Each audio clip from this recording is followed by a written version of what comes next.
Hello, everybody. It is April 23rd.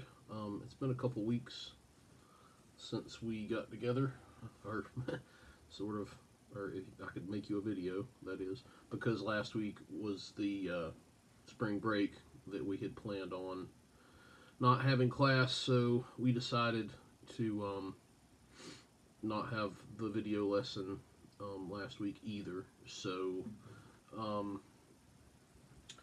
I hope everybody's doing well and getting through all of the stuff that's going on and staying healthy and staying home.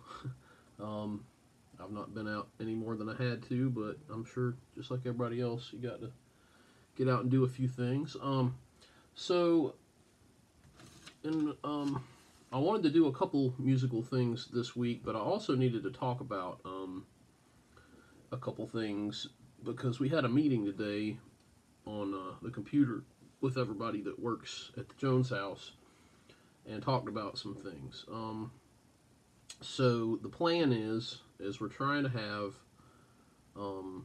like a virtual meeting or a Zoom meeting through the computer. For those of you all that need help from your parents with that, there's going to be information in the email about this too.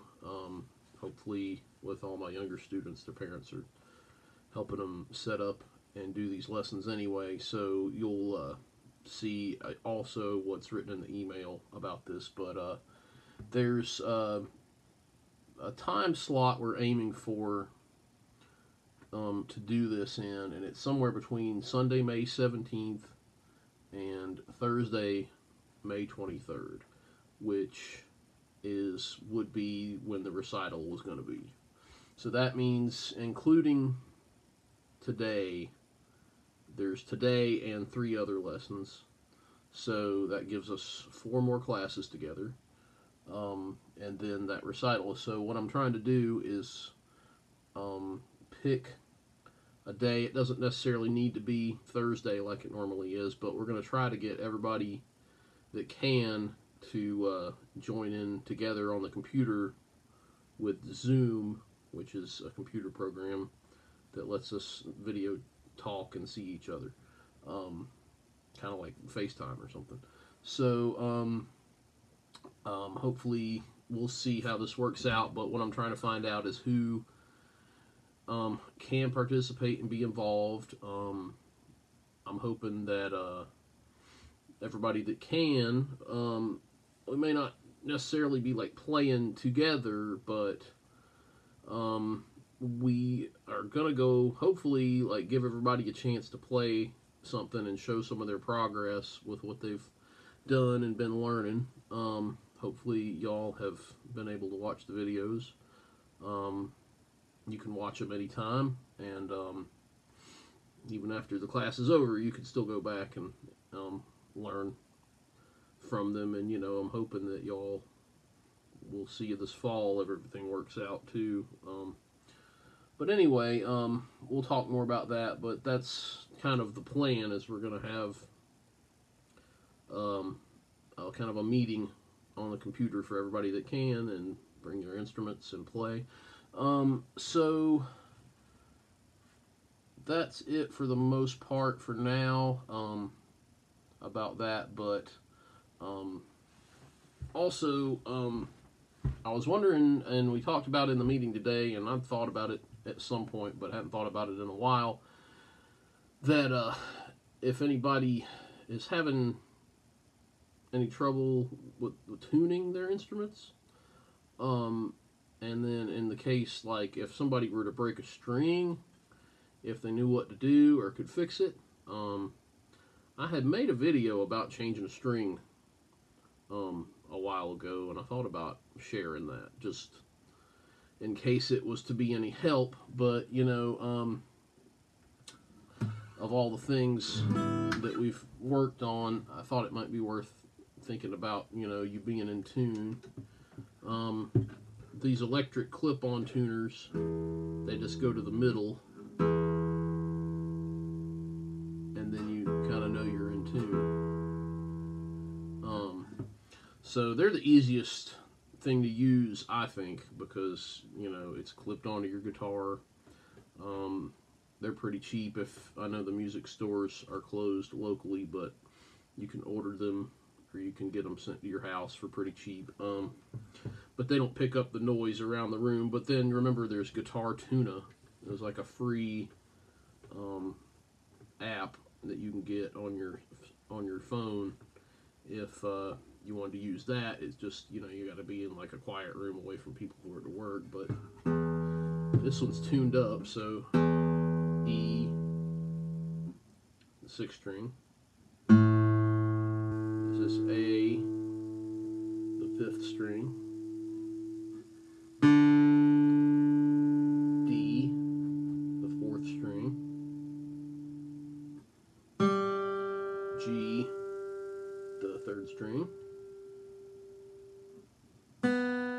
B, the 2nd string. And then E again is the 1st string.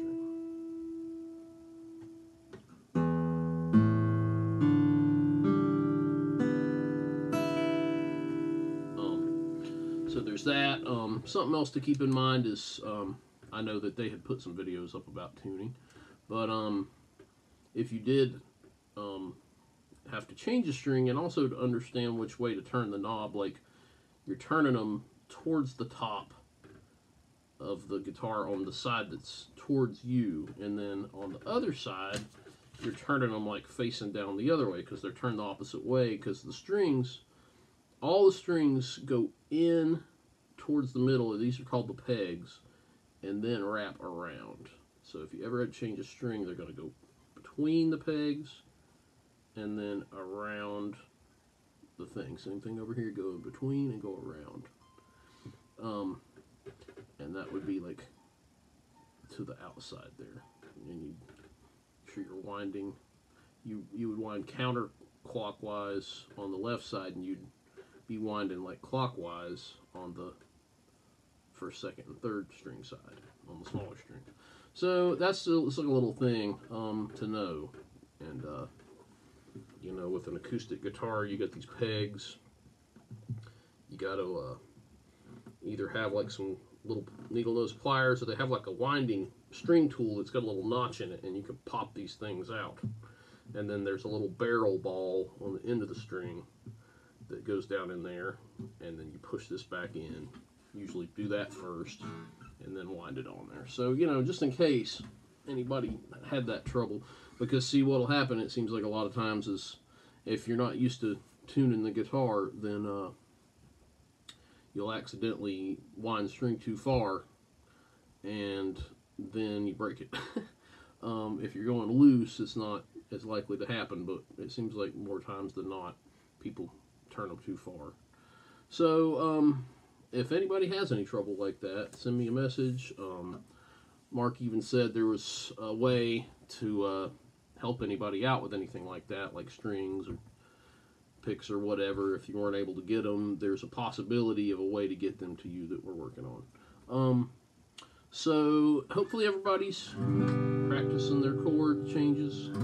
G, C, D, and G. Maybe a little bit of your pick strum.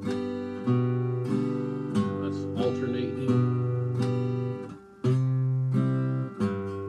C, it's kind of tricky. D, you can just do one string.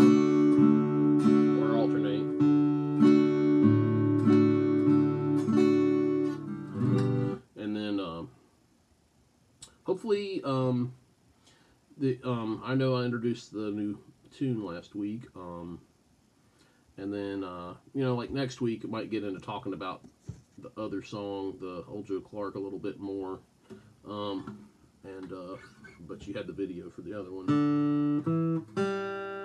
Remember, 3 notes, 3 notes, 2 notes, 2 notes. It's got those pauses.